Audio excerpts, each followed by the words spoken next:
Bom dia a todos, bom dia a todas, bom dia para você que nos assiste pela Pop TV em Sobradinho e Porto Alegre. Sejam todos muito bem-vindos e bem-vindas a mais um ICL Mercado Investimentos. Hoje, sexta-feira, dia de conhecer o PIB do Brasil, então vamos sextar já sabendo o que contribuiu para o nosso crescimento nesse trimestre. Mas vamos também passar por dados importantes, vamos falar do desemprego, que não deu tempo de falar ontem.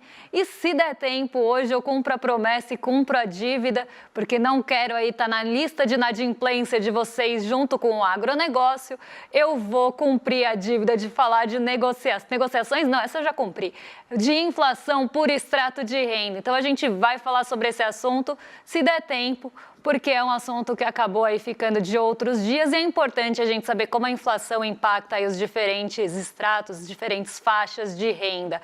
Antes de tudo isso, vamos ver como é que está a nossa agenda, porque um monte de gente, não só o Brasil, divulgou o PIB hoje. Então a gente teve uma série de divulgações, chuva de divulgações de PIB na agenda hoje, então vamos ver quem foi.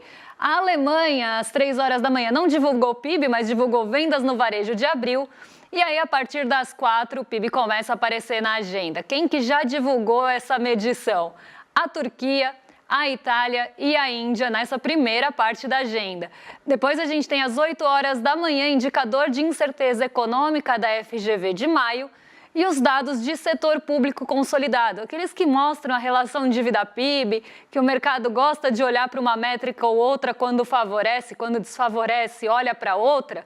Então, assim, aquela medição de conveniência, ela saiu hoje e segunda-feira a gente conta para vocês como é que isso ficou. Mas não para por aí, porque aqui no Brasil, como já falei, saiu o dado mais importante, acredito eu, da agenda hoje, que é o PIB aqui do Brasil, medição do primeiro trimestre. Na Alemanha saiu o CPI, Índice de Preços ao Consumidor, só que preliminar, porque o mês de maio ainda não acabou, e a gente tem o Canadá também divulgando seu PIB do primeiro trimestre. E nas 9h30 vem um dado aí que está bem grande na agenda, porque é um compiladão mesmo, um prensadão de dados. Vamos lá, gastos com consumo e renda pessoal, índice de gastos com consumo, que é o famoso PCI, e o núcleo. Então você tem esses dados que saem todos juntos, então a renda, os gastos com consumo, o índice de gastos que seria ali, né, quase que uma inflação dos gastos com consumo pessoal, e esse núcleo dos gastos. O Banco Central dos Estados Unidos adora esse dado. Então, ele tem muito potencial de mexer com as expectativas hoje. Se ele vier fora, né, ou desalinhado com o esperado, ele vai ali mexer bastante com as expectativas, já que ele é um norte bem importante, uma bússola para o Fed, o Banco Central dos Estados Unidos, definir juros e política monetária. A gente tem logo em seguida, também nos Estados Unidos, o ISM de Chicago divulgando o PMI, tá? Então aqui não é aquela medição da S&P Global, essa só sai no comecinho do mês que vem, mas aqui já há um medidor aí também, né, um termômetro para a gente saber como é que está a atividade econômica nos Estados Unidos no mês de maio, embora mês de maio esteja acabando, como diz que de abelha, maio já está no final, mas aqui a gente já tem essa medição. Vamos seguir, porque tem mais coisa na nossa agenda hoje, ela está bem recheada, então vamos seguir aí para a próxima página, porque agora às 11 horas, agorinha, saiu o Índice de Sentimento do Consumidor, expectativas de inflação de 1 e 5 anos. Esse dado também tem ganhado um pouco mais de relevância, justamente por conta das expectativas de inflação, já que ele traz as expectativas para frente, né? Então o que o mercado, né? O que a Universidade de Michigan está pegando ali de sentimento do consumidor e essas expectativas de forma geral para frente, isso vem ganhando relevância, já que a grande incerteza é se vai ter ou não alguma mudança na expectativa de inflação com todas as mudanças que estão acontecendo também nos Estados Unidos. Então esse dado vem ganhando um pouco mais de relevância, já que ele olha para frente, não só para o presente. Temos também o presidente do Fed de Atlanta, Rafael Bostic, participando de um conselho, né, dando um discurso ali no Conselho da Educação Econômica. E às 2 horas da tarde, esse também velho conhecido nosso de agenda, sai postos e plataformas de petróleo em operação nos Estados Unidos. Mas calma, que tem mais uma página vindo aí, a última da nossa agenda, que traz alguns dados aí também de Ásia, né, que vão sair no fim do dia. Então vamos ver o que temos em sequência. Presidente do Fed de Chicago também participa de uma conversa hoje. E aqui é o que eu sempre falo, né? Vai falar presidente, vai falar dirigente, todo mundo quer saber se vai ter alguma sinalização em meio a toda essa incerteza que está acontecendo em relação à política monetária e que, inclusive, apareceu na ata lá nos Estados Unidos. Às 10h30 na China sai o PMI, também não é a medição da S&P Global, é da NBS. A gente tem PMI industrial e de serviços. Lá também, medição, a primeira que sai, depois é até legal porque dá para contrapor com a S&P Global. Vamos ter bandeira tarifária sendo divulgada aqui no Brasil e hoje é feriado em Taiwan. Hoje é festival do Barco do Dragão e os mercados ficaram fechados por lá hoje. Então, uma agenda hoje bem focada em PIBs, né? Então, os PIBs ganharam uma relevância e tomaram bastante a agenda hoje. E também aí os dados de inflação com índice de gastos aqui, para ser mais exata, com consumo, também devem ganhar um pouco aí do protagonismo. Mas vamos saber, né? O Diego está de volta, vamos mandar aí as boas-vindas de volta para o Diego, porque ele já está aqui com a gente e ele está aqui para contar o que aconteceu no fechamento ontem. Então, Diego, bom dia, como é que você está? Está melhor? Bom dia, Débora. Bom dia a toda a nossa audiência. Não estou 100%, mas estou bem o suficiente para estar aqui com vocês. Já vi umas mensagens aqui perguntando se eu estava melhor. Também agradeço todo mundo. Vamos para os nossos bom dias. Bom dia para as queridíssimas Gladys e Terezinha. Bom dia para o Gavião Corintiano Roxo, Ricardo. Bom dia para o camarada Guedes. Bom dia para Maria Helena, nossa telespectadora fiel. Enfim, bom dia para todo mundo. A respeito do fechamento da Bolsa no dia de ontem, né? Ontem foi um dia bem morno no Ibovespa, né? Eu acho que os investidores sentiram a minha falta. Não, brincadeira, brincadeira. Mas ontem o dia ele foi marcado pela ausência de uma direção clara na Bolsa Brasileira. O Ibovespa ele fechou com uma leve queda de 0,25% aos 138 mil pontos. Isso em meio à cautela do mercado após novos dados do emprego. Mesmo assim, o índice ainda sobe na semana, no mês e acumula uma alta de mais de 15% no ano. Enquanto isso, lá fora, o clima foi de otimismo generalizado. O Dow Jones e o S&P 500 avançaram, embalados pela notícia de que o Tribunal de Comércio Internacional dos Estados Unidos anulou as ordens tarifárias recíprocas do presidente Donald Trump, nosso laranjinha. Por aqui, o dólar caiu para R$ 5,66 e o petróleo teve um recuo de 1,5%. Débora, o que explica esse movimento do dólar ontem? Foi por causa desse clima de otimismo em Nova York? O que aconteceu? Bom, a gente tem um movimento que não é o mais comum aqui na nossa bolsa, né? Que é a queda do dólar com a queda da bolsa. Não é o que a gente costuma ver, né? Dólar caindo 0,5% aí, bolsa caindo 0,25%. Então, esse não é o movimento mais comum, né? Normalmente, como eu sempre falo aqui, o movimento mais comum é o contrário. Se a bolsa cair, o dólar normalmente sobe, porque teve saída de recurso daqui. E a gente tem junto a isso o movimento que pode vir na contramão. Então, se o dólar... se a bolsa cai, o dólar sobe. Se a bolsa sobe, o dólar cai. Tá? Normalmente, esse é o movimento mais clássico. Só que ontem a nossa bolsa ela teve um movimento descolado de Nova York. Eu acho que esse é o primeiro ponto que a gente precisa falar aqui. E aí, vou explicar para vocês o real motivo aí da bolsa ter caído, ter ficado bem morninha ontem, que é justamente dados de desemprego. A gente vai falar deles daqui a pouco, então não vou entrar nos detalhes aqui, porque eu vou falar bastante disso na sequência, mas o mercado não gostou dos dados de desemprego. O mercado achou que os dados de desemprego estão muito resilientes aqui no Brasil e que, por isso, a economia ainda vai ficar mais aquecida por algum tempo. E, como consequência, a taxa de juros aqui no Brasil vai ter que ficar mais restritiva, vai ter que ficar mais alta na ótica do mercado. Por quê? Na ótica do mercado, se você tem um mercado de trabalho aquecido, você vai gerar inflação, sobretudo a inflação dos serviços, que é aquela que a gente sempre fala aqui, que acaba também sendo renda para as pessoas.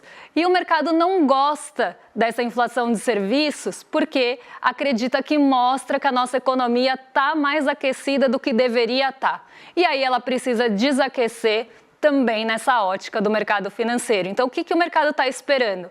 Que a taxa de juros vá ficar mais alta por algum tempo, justamente por conta desse mercado de trabalho aquecido, que pode gerar inflação fora de núcleo, né, ou dentro de núcleo, né, dos serviços, né, preços que têm ali mais sensibilidade a juros, e você vai, com isso, desaquecendo a economia e trazendo a inflação. É o que eu sempre falo, né, você vai trazer a inflação para a meta, ou para perto da meta, por uma média, né? Porque a gente sabe que também tem uma inflação penalizando bastante que não é sensível ao movimento de juros, mas o mercado prefere ignorar isso. Então a gente teve esse movimento descolado porque o mercado aqui ficou mais pessimista, enquanto Nova York estava otimista ali com a derrubada das tarifas, que já foi revertido, inclusive, né? Lá as coisas estão muito voláteis, muito efêmeras, acontecem e de repente desacontecem. Então isso já caiu, mas ontem, inclusive, já começou a perder força, justamente por uma incerteza se isso ia realmente permanecer ou se estava tendo alguma coisa mais jurídica, inclusive, que apontasse para o contrário e que isso também seria revogado no final. Então teve um otimismo lá fora, um otimismo que nem se sustentou tanto assim, mas que não chegou aqui porque ficou essa barreira da taxa de juros e do desemprego, deixando o otimismo chegar no mercado brasileiro.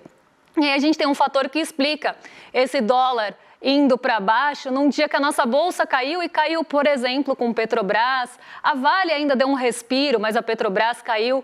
Foi um dia também um pouco mais positivo ali para algumas commodities, mas não foi isso também que fez o dólar cair com força, né? O que eu vejo aqui de um movimento que fez esse dólar descolar do movimento clássico da bolsa é justamente o fato dos juros aqui começarem a subir, a expectativa dos juros longos voltaram a subir ontem, respondendo aos dados do desemprego, que já tinha tido o CAGED no dia anterior, mostrando uma criação de vagas ali mais alta, e na sequência a gente tem os dados de desemprego mostrando resiliência no mercado de trabalho. Então o mercado de juros começou a reagir a isso com alta nas expectativas de juros futuros, porque vamos lá, é o que eu expliquei.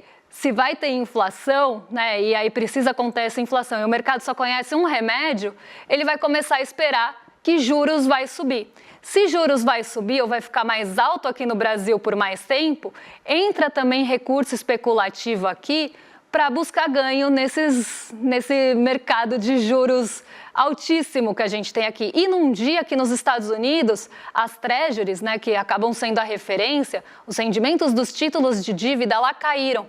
Então você tem essa saída do recurso para buscar risco, e esse risco veio buscar ganho em alguns ativos da nossa bolsa, que não fez com que a bolsa caísse tanto, mas também no mercado de juros. Entrando o recurso aqui, o dólar também cai. Então aqui eu vejo mais o movimento dos juros ontem ditando o ritmo do que a própria bolsa. Os juros ditaram o ritmo da nossa bolsa, porque também com expectativas de juros mais altos, o apetite doméstico pelo risco cai, tanto que quem protagonizou as quedas foram os setores mais ligados a juros. Então a gente está falando de construção, varejo, né, são setores mais sensíveis e que sofrem primeiro numa possível alta ou numa manutenção de taxa mais alta. Então a gente vê, né, os juros ditando o ritmo da bolsa e os juros também ditando, de certa forma, o ritmo no câmbio, justamente por esse descolamento com Nova York, tanto da parte de mercado de juros lá, como da parte de renda variável. Então esse foi o motivo que fez com que a nossa bolsa não andasse no movimento mais clássico e que caísse ontem. E já que a gente está falando de desemprego, Diego, conta pra gente, o dado não é tão fresquinho assim, mas tem os dados de desemprego que saíram aí na manhã de ontem. Pois é, Débora. Ontem o IBGE divulgou, né, a PNAD contínua e a taxa de desemprego ficou em 6,6% no trimestre de fevereiro a abril. No mesmo período de 2024, era de 7,6%. Então a gente já vê aí uma diminuição de 1 ponto percentual. O total de desocupados é de 7,3 milhões de pessoas. Isso é uma queda de 11,5% em um ano. Já a população ocupada soma 103,3 milhões de pessoas. Isso é uma alta de 2,4% na comparação anual. O nível de ocupação chegou a 58,2%, mas o destaque vai para o emprego com carteira assinada no setor privado, que inclusive bateu recorde, 39,6 milhões de pessoas. Isso é uma alta de 0,8% frente ao trimestre anterior e de 3,8% em relação a 2024. Débora? Eu até tinha separado algumas falas aqui do mercado em relação aos dados de desemprego, até para vocês entenderem o que eu estava falando dessa bolsa tão pessimista ontem com os dados de emprego. Deixa eu ver se eu encontro aqui, mas se eu não encontrar, né, depois eu falo para vocês como é que foi a fala. Mas vamos explicar primeiro o desemprego, então. O desemprego, ele teve, né, uma queda, foi o menor patamar para um mês de abril, só para vocês entenderem. Quando vocês pegam a PNAD, às vezes fica um pouco confuso, porque vem trimestre encerrado em abril. Porque a PNAD, ela vai medindo ali o trimestre encerrado no mês. Então, ela faz uma janela trimestral. Então, assim, trimestre encerrado em janeiro, trimestre, ela é mensal, mas ela faz essa janela. Trimestre encerrado em fevereiro agora. Então, o último mês vai andando nessa janela. E aí, por isso que a gente fala trimestre encerrado em abril. Ah, foi o melhor patamar para um trimestre encerrado em abril. Mas a gente, para simplificar, a gente acaba falando, é a PNAD do mês de abril, já que ela saiu nessa data. Então, foi o melhor patamar aí para o mês de abril. E a formalização bateu o recorde, né? O número de vagas no setor privado com carteira assinada bateu um novo recorde. E isso é um motivo para comemorar, apesar da informalidade ainda ser, né, uma pedra no sapato, ainda ser alta aqui no Brasil, a gente também tem que comemorar quando a gente começa a ter mais formalização de vagas, e isso veio do movimento no setor privado.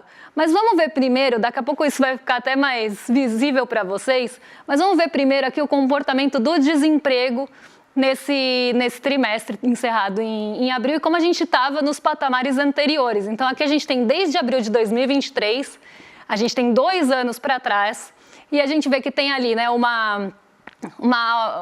desemprego de 8,5% em abril de 2023. Em abril de 2024, a taxa era de 7,5% de desocupação.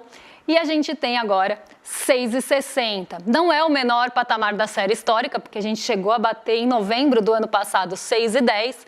Mas aqui a gente tem um patamar importante também de 6,60%, não é um desemprego que veio subindo, inclusive tem uma expectativa de que haja, né, e que tenha ocorrido uma absorção do fim das vagas temporárias já no começo desse ano, então essa formalização viria também um pouco disso, né, porque a gente sabe que o desemprego sobe ali no comecinho do ano, porque as pessoas que são contratadas no fim do ano acabam saindo do mercado de trabalho por conta do fim das vagas temporárias, aquelas de shopping, por exemplo, que acabam sendo contratadas ou para prestar serviços ali no fim do ano para ajudar no movimento mais sazonal. Então a gente sempre tem a queda no fim do ano e com o fim dessas vagas, inclusive nesse ano passado veio um pouquinho antes, né? Começou essa contratação até em novembro, talvez até pensando em Black Friday ou coisas do tipo. A gente tem essa volta do aumento do desemprego aí no comecinho do ano, que é normalmente um movimento bem conhecido, pode ver que ele acontece nos outros anos também. E agora uma queda de novo que poderia ser a reabsorção dessas pessoas no mercado de trabalho.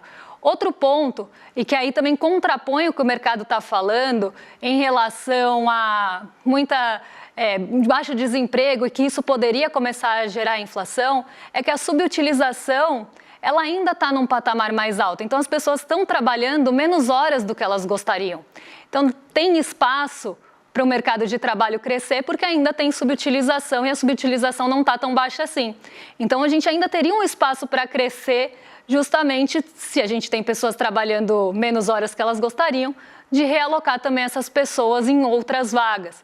Então, isso também tem que ser levado em consideração e não só falar, está resiliente, vai gerar inflação, né, que é um discurso bastante comum na mídia hegemônica e no mercado financeiro, de que se a gente tem desemprego, a gente vai ter, consequentemente, como um movimento natural, inflação no Brasil. E a gente sabe que a inflação no Brasil ela não é tão impactada assim por essa curva, né, que parece tão simples de se olhar, que se cai o emprego, sobe a inflação, né, é uma curva muito normalmente palatável para as pessoas, porque você bota o gráfico e é fácil de entender, só que nem sempre essa curva, nos dados mais recentes do Brasil, explicam a inflação brasileira. Então, acho que é importante a gente também falar sobre isso, porque senão você fica jogando só ali a culpa, né, entre mil aspas aqui, da inflação no mercado de trabalho, quando a gente tem que olhar a figura de uma forma mais ampla.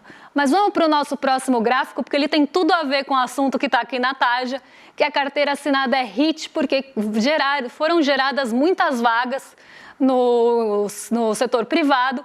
E muitas dessas vagas também vieram do trabalho com carteira assinada. Embora a gente tenha tido também vagas criadas sem a carteira assinada, o patamar recorde veio justamente no número de empregados formalizados dentro desse setor, que criou 403 mil vagas, aqui está sempre em mil, tá? Então, gerou 403 mil vagas. Entre os empregados de forma geral, foram 703 mil vagas criadas, né, e ocupadas nesse mês de abril. E a gente vê que teve um protagonismo, sim, do setor privado, dividido, né, entre carteira e sem carteira, mas que levou a esse patamar. O trabalhador doméstico, nessa categoria, foram criadas 65 mil vagas, sendo 28 com carteira assinada e 36 sem carteira. O empregado no setor público também teve um aumento de 236 mil vagas, mas vamos seguir aqui para ver se foi com carteira assinada, se foi estatutário ou não. Vamos lá. Empregado no setor público com carteira, 64 mil vagas, sem a carteira, 214 mil. O empregado no setor público estatutário teve queda, foi uma das poucas categorias que teve queda no emprego, né, na criação de vagas ou ocupação dessas vagas, ou variação, né, das vagas de pessoas, né, de número de empregados, foi uma variação negativa, então caíram 42 mil pessoas ou empregados nessa categoria. O empregador teve a criação de 2 mil, sendo 14 mil sem CNPJ e 12 mil, né, redução de 12 mil com o CNPJ. E os trabalhadores por conta própria também tiveram um aumento aí, tiveram uma variação positiva no número de empregados, com 92 mil pessoas, mas aqui também bem dividido entre conta própria com e sem CNPJ. Então, por mais que a gente tenha tido ali um protagonismo do setor privado e que aquele aumento de pessoas empregadas dentro da categoria com carteira assinada tenha batido o recorde, a gente sabe que a informalidade no Brasil é um ponto importante para ser olhado e discutido. O ideal seria que a gente tivesse queda do desemprego com uma renda maior, que foi o que aconteceu, a gente tem outro gráfico para mostrar para vocês, mas também com formalização. A gente teve uma formalização recorde ali dentro do setor? Sim. Só que olha quantas vagas sem CNPJ a gente criou, quantas vagas, né, sem, ou quantas pessoas foram, né, tiveram ali, foram para postos sem CNPJ ou sem carteira assinada nesse mês também. Por mais que tenha caído a informalidade, ela ainda é alta e ela caiu bem pouquinho na margem ali de um mês para o outro. Então, é um desafio, né? E a gente sabe, a gente já falou disso aqui outro dia, CLT e ter formalização aqui no Brasil está longe de ser um xingamento, né? Você ter ali, não trabalhar com carteira, trabalhar por conta, sem proteção, não é liberdade.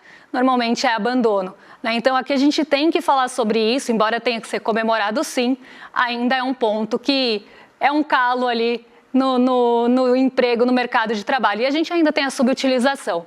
Então, precisa, sim, ligar todos os pontos, porque senão a gente fica só repetindo o que se fala na mídia e não critica, né? E não tem um pensamento crítico do que isso reflete a realidade do brasileiro mesmo, que está ali trabalhando todo dia. Agora, vamos ver como é que ficou a renda, porque a renda também teve aumento, que também é uma boa notícia, né? A renda chegou ali a R$ 3.426, embora tenha tido queda, né, ali entre o mês de março e abril, a gente vê que sai de um patamar de 3.305, é um movimento ascendente, cai um pouquinho, mas ainda está ali em um patamar maior do que estava em abril do ano passado, então teve um ganho. Aí aqui já é ganho real, tá, gente? Então é ganho acima da inflação, já está descontada a inflação, antes que vocês achem que não é ganho real, aqui é ganho real. Então a média acabou ficando muito parecida ali, quase na mesma linha do mês, um pouquinho abaixo, mas quase na mesma linha do mês passado, mas aqui ainda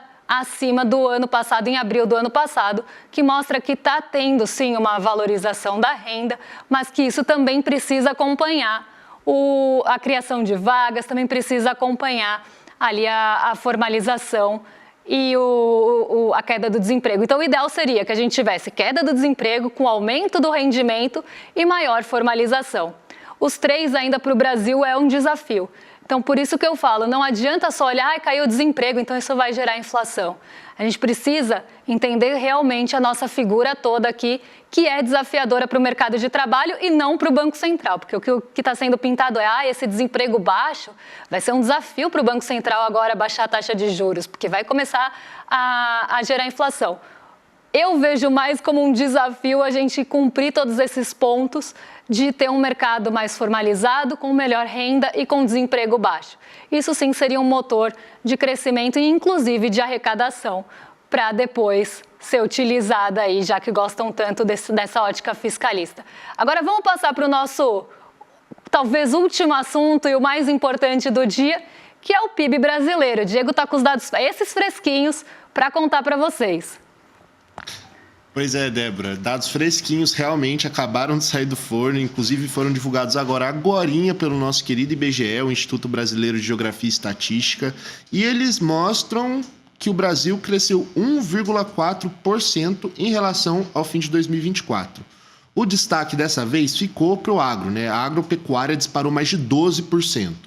O setor de serviços, por sua vez, também avançou, ainda que de uma maneira mais tímida. Agora, a indústria ficou no 0 a 0. Na verdade, teve uma quedinha de 0,1%, mas a gente considera que ficou ali andando de lado. Na comparação com o mesmo período do ano passado, o crescimento foi de 2,9%. E, no acumulado de 12 meses, a alta chegou a 3,5%. No total, a economia brasileira girou 3 trilhões de reais entre janeiro e março. Os números foram divulgados nesta sexta-feira, hoje, pelo IBGE. Débora? Vamos entender esse PIB turbinado aí na agropecuária, o que isso representa aqui para o Brasil, porque a gente sabe que o agro sofreu muito no ano passado, teve várias quebras, não foi o protagonista do PIB no ano passado, inclusive não contribuiu muito para o crescimento, só que a gente também sabe que esse agro, normalmente, que tem o maior protagonismo no crescimento, não enche geladeira, não bota comida no prato e também não enche carteira, porque a capilaridade do crescimento do PIB do agronegócio normalmente não chega no trabalhador. Ele tem ali uma concentração de renda muito grande. Então, esse é um ponto que a gente precisa falar, de um PIB puxado pelo agronegócio.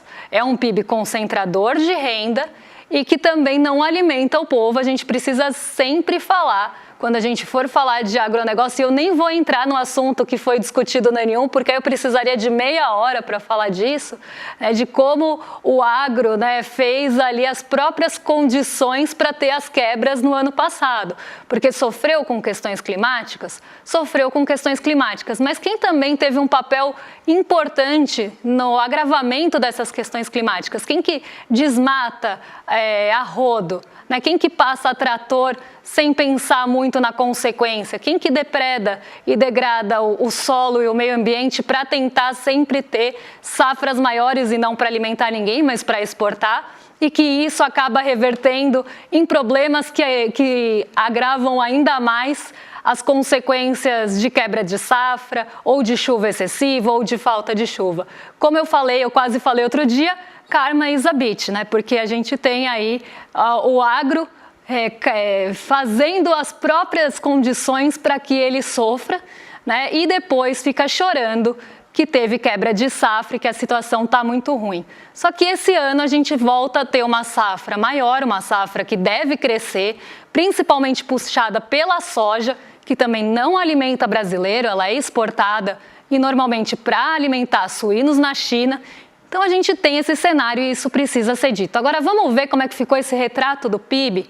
Até vou pedir para vocês colocarem esse mesmo, leram meu pensamento, que tem justamente por setor, a participação dos setores no PIB brasileiro. Então o PIB cresceu nesse trimestre em relação ao trimestre passado 1,4%, no acumulado de 4 trimestres, então pensando aí 4 trimestres acumulados 3,5% de crescimento.